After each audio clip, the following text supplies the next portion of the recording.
இன்றே டவுன்லோட் செய்து உங்கள் ஃபேவரட் ஷோக்களை என்ஜாய் பண்ணுங்க. என்ன முயற்சி பண்ணாலும் இன்னைக்கு இது விக்காது. இட்லி விலைக்கு பிரியாணி கிடைக்கிறப்ப அத வாங்குவாங்களா இல்ல இத வாங்குவாங்களா? இத வாங்குவாங்க. நான் வித்து காட்டட்டுமா? வித்து கொடுத்தா சந்தோஷம்தான். பிசினஸ்ல ரொம்ப முக்கியமான விஷயம் என்னன்னு தெரியுமா? தெரியலையே. நம்மனால எதையுமே செய்ய முடியுங்கிற கான்ஃபிடன்ஸ் தான். நீங்க சூப்பரா சமைக்கிறீங்க, ஆனா இன்னமும் ஏன் தெருவுல இட்லி கொடுத்துட்டு இருக்கீங்க?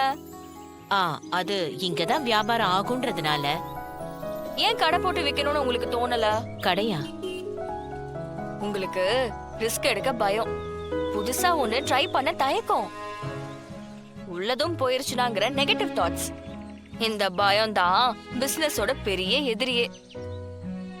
நீ என்னமோ பிசினஸ் பண்ணி பெருசா ஜெயிச்ச மாதிரி இல்ல பேசுற. இட்லிக்காரம்மா, நான் பிசினஸ்லாம் எதுவும் பண்ணலதான். ஆனா எங்க அப்பா பிசினஸ் பண்றத நான் பார்த்து வளர்ந்திருக்கேன்.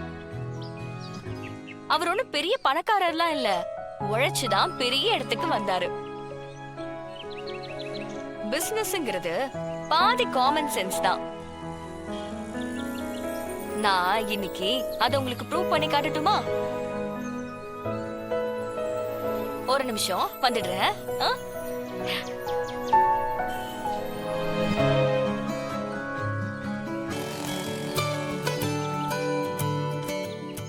என்னது இது? இருங்க காட்டுறேன். இட்லிக்காரமா, இத பிடிங்க.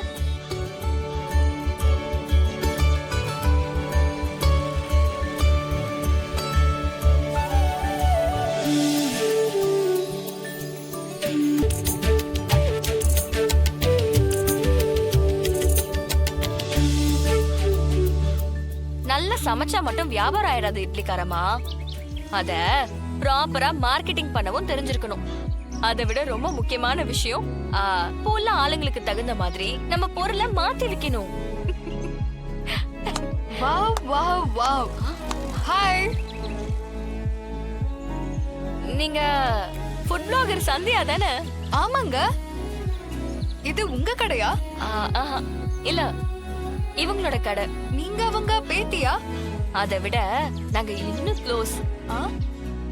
நாங்க ரெண்டு பேரும் க்ளோஸ் ஃப்ரெண்ட்ஸ். இவங்க என்னோட பெஸ்ட் ஃப்ரெண்டு, நான் இவங்களோட பெஸ்ட் ஃப்ரெண்டு. இப்படி ஒரு ஃப்ரெண்ட்ஷிப் நான் பார்த்ததே இல்ல. ஆமா, இது என்ன டிஷ்? இது டிப் இட்லி. டிப் இட்லியா? பேரு புதுசா இருக்கு. அதுவா, இப்பதான் வச்சேன். அதுவும் இல்லாம இன்னும் கொஞ்ச நாள் இது ஃபேமஸ் ஆயிடும். டேஸ்ட் பண்ணி பார்க்கலாமா? ஷூர். சாப்பிடுங்க.